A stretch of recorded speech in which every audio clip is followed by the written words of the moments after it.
दोस्तों आज हम लोग बात करने वाले हैं best large and mid cap fund के बारे में। तो आज से लगभग 6-7 महीने पहले जब मैंने इस टॉपिक पे वीडियो बनाया था तो जो फंड्स उस वक्त थे वही फंड्स इस वक्त भी हैं। तो लगातार ये फंड्स अच्छा परफॉर्म कर रहे हैं और लॉन्ग टर्म इन्वेस्टर के पर्सपेक्टिव से ये काफी अच्छी बात है।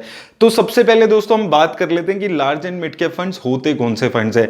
ये बेसिकली दोस्तों वो फंड्स होते हैं जो लार्ज कैप और मिड कैप दोनों टाइप की कंपनीज में अपना मेजर पैसा इन्वेस्ट करते हैं। तो ये उन इन्वेस्टर्स के लिए थोड़े सुटेबल रहते हैं जो लार्ज कैप कंपनीज से ज्यादा रिस्क लेना चाहते हैं लेकिन मिड कैप जितना रिस्क भी नहीं लेना चाहते। तो ये एक मिक्सचर मिल जाता है जिसमें लार्ज कैप कंपनीज का कुशन भी आपके पास होता है और मिड कैप कंपनी में इन्वेस्ट करके ये फंड्स एक्स्ट्रा रिटर्न्स भी जनरेट कर पाते हैं। तो आइए दोस्तों अब देख लेते हैं कि ये कौन से 3 फंड्स हैं जो काफी अच्छा इस कैटेगरी में कर रहे हैं। दोस्तों वीडियो शुरू करने से पहले अगर अभी तक आपने अपना डीमैट अकाउंट नहीं खुलवाया तो लिंक मैंने डिस्क्रिप्शन में दे दिया है। तो दोस्तों सबसे पहला फंड जो large and mid cap category में आ जाता है तो काफी अच्छा परफॉर्म कर रहा है वो है Canara Robeco emerging equities fund. इसके एसेट अंडर मैनेजमेंट की बात करें तो 12,000 करोड़ के आसपास चल रहा है। एक्सपेंस रेशियो की बात करते हैं तो 0.62% के आसपास चल रही है। तो काफी कम यहां पर आप मान सकते हैं एक्सपेंस रेशियो। वहीं दोस्तों अगर हम इसके मार्केट कैप एलोकेशन पे बात करें तो लार्ज कैप कंपनीज में मेजरली पैसा लगा रहा है ये 58% के आसपास। मिड कैप और स्मॉल कैप कंपनीज में भी यहां पर पैसा लग रहा है लेकिन स्मॉल कैप कंपनीज में सिर्फ 3% पैसा है और मेजर पैसा लार्ज और मिड कैप कंपनीज में ही यहां पर लग रहा है। सेक्टर वाइज एलोकेशन पे बात करें तो financial, technology, automobile, health care और एनर्जी सेक्टर में ये मेजरली अपना पैसा लगाता है और 62% के आसपास पैसा इसने इन सेक्टर्स में यहां पर लगाया हुआ है। टॉप 10 कंपनीज पे अगर बात करें तो यहां पर आप देखेंगे मेजरली टॉप 10 में मेन आपको लार्ज कैप कंपनीज ही देखने को मिलेगी। ICICI bank, Infosys, HDFC bank जैसी, उसके अलावा State Bank of India, Bajaj finance, Reliance industries. तो ये मेजरली सारी निफ्टी 50 की जो लार्ज कैप कंपनीज है वो यहां पर देखने को मिल रही है। 10 में से आप देख सकते हैं 8-9 कंपनीज सिर्फ निफ्टी 50 की लार्ज कैप कंपनीज हैं। तो यानी कि कंपैरेटिवली ज्यादा कम रिस्क लेकर चलने की कोशिश यहां पर की जा रही है। कंसिस्टेंसी यहां पर दिखती है इसके फंड में।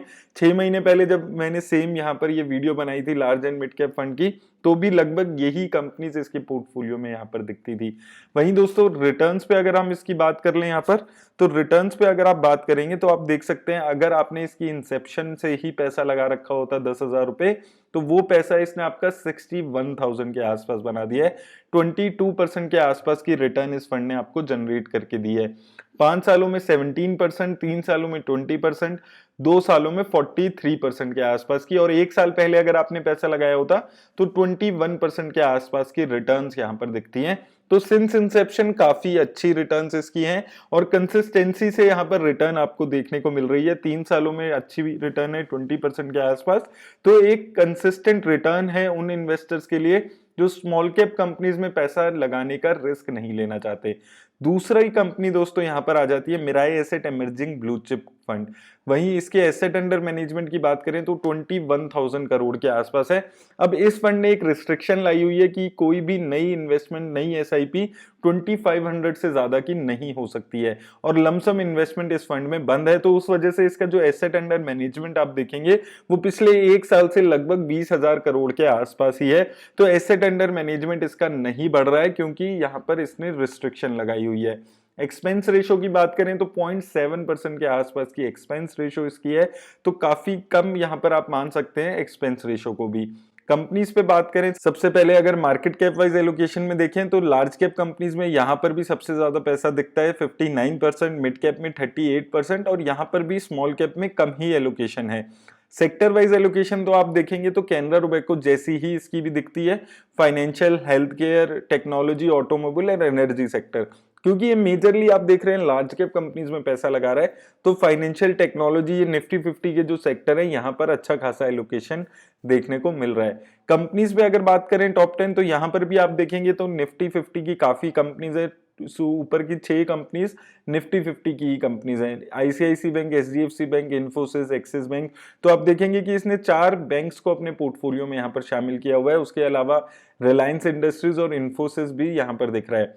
वहीं Max Financial Service, Gujarat State Petronet, Sun Pharma और एम्फेसिस जैसी कंपनीज यहां पर आपको देखने को मिल रही है। तो ये फंड भी एक काफी अच्छा फंड रहा है, काफी कंसिस्टेंट फंड रहा है। कंपनीज अगर आप देखेंगे तो लॉन्ग टर्म के पर्सपेक्टिव से ऐड किया जा रहा है, बहुत ज्यादा चेंजेस इसके पोर्टफोलियो में नहीं है और रिटर्न्स भी कंसिस्टेंट यहां पर दिखती है, बहुत ज्यादा फ्लक्चुएशन इसकी रिटर्न्स में भी नहीं देखने को मिलती है। रिटर्न्स पे इसकी बात कर लें तो यहां पर भी काफी अच्छी रिटर्न है। सिंस इंसेप्शन आप देखते हैं तो लगभग 24% के आसपास की रिटर्न है। 5 सालों में 19%, 3 सालों में 22% के आसपास की। और अगर आपने 1 साल पहले पैसा लगाया होता तो यहां पर भी 21% के आसपास की रिटर्न दिखती है। 2 सालों में 48% की। तो रिटर्न यहां पर भी काफी कंसिस्टेंट रिटर्न है।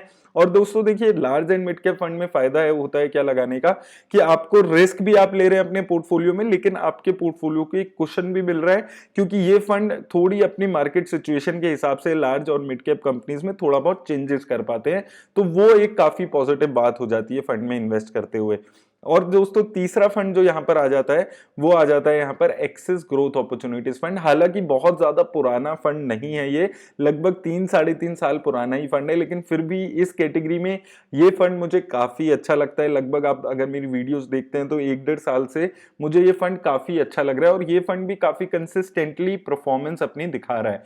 एसेट अंडर मैनेजमेंट की बात करते हैं तो लगभग 6,000 करोड़ के आसपास इसका एसेट अंडर मैनेजमेंट यहां पर हो चुका है, 5700 करोड़ अगर आप एग्जैक्टली बात करें।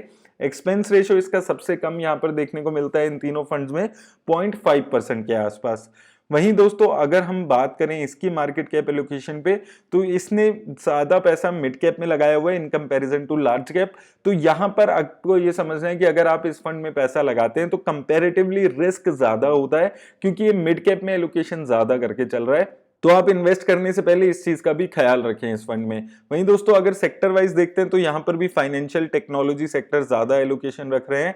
उसके अलावा हेल्थ केयर सर्विस और केमिकल सेक्टर यहां पर दिख रहे हैं, और ये 5 सेक्टर्स में ये मेजरली पैसा लगा रहा है। 70% के आसपास पैसा इसने सिर्फ इन 5 सेक्टर में लगाया हुआ है। कंपनीज की बात करें दोस्तों तो यहां पर एक अलग बात क्या है कि ये इंडियन कंपनीज के साथ साथ फॉरेन कंपनीज में भी इन्वेस्ट करता है। तो सबसे पहले इंडियन कंपनीज की बात करते हैं टॉप 10, तो आप देखेंगे सबसे ज्यादा पैसा इसने बजाज फाइनेंस में लगाया हुआ है, 8.69%। अब यहां पर इस फंड में जो आप एलोकेशन देखेंगे वो कंप्लीटली डिफरेंट है। यहां पर आप देखेंगे निफ्टी 50 की कंपनीज आपको ज्यादा देखने को नहीं मिलेगी।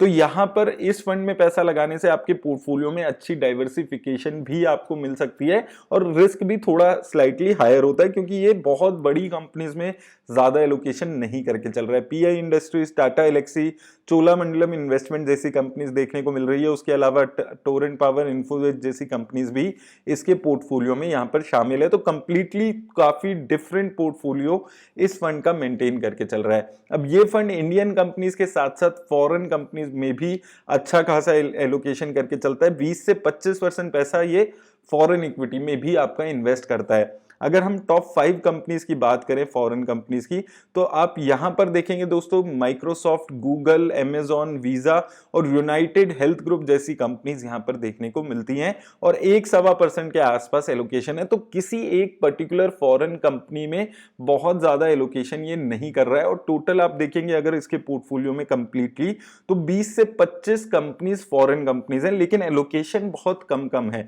तो वो चीज यहां पर आपको देख के चलनी है कि बहुत ज्यादा एलोकेशन किसी 1-2 कंपनीज में ये नहीं करके चलता है, क्योंकि बहुत ज्यादा डिपेंडेंट ये नैस्डैक 100 की कंपनीज पे नहीं होना चाहता। तो एक अच्छा मिक्सचर इसने फॉरेन कंपनीज का अपने पोर्टफोलियो में किया हुआ है।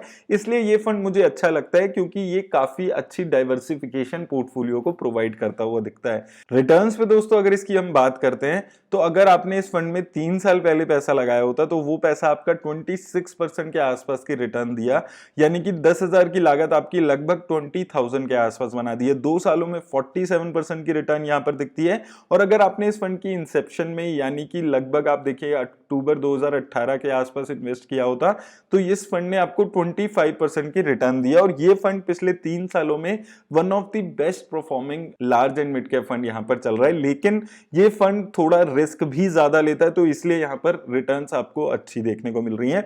तो दोस्तों ये वो 3 फंड्स हैं जहां पर जो मुझे अच्छे लगते हैं large and mid cap category में। हैं, और लास्ट टाइम भी यही फंड्स थे, इनके अलावा कोई नया फंड ऐसा नहीं निकल कर आ रहा है जो कि रिस्क कम लेकर अच्छी रिटर्न जनरेट कर पाता है। और अगर एक फंड की बात करें, अगर आप किसी एक फंड में इन्वेस्ट करना चाहते हैं तो मुझे एक्सेस ग्रोथ अपॉर्चुनिटीज फंड ज्यादा अच्छा लगता है, लेकिन वहां पर रिस्क भी ज्यादा है, उस चीज का आपको ख्याल रखना है। Mirae asset emerging blue chip fund भी एक अच्छा फंड है, लेकिन रिस्ट्रिक्शन आ जाती है वहां पे 2500 ही रुपीज आप मैक्सिमम इन्वेस्ट कर सकते हैं, तो वो रिस्ट्रिक्शन की वजह से सारे इन्वेस्टर्स इसमें इन्वेस्ट करने से बचना की कोशिश करते हैं। तो वो एक दो चीजें आपको ख्याल रखनी है अगर आप इन्वेस्ट करने के बारे में सोचते हैं।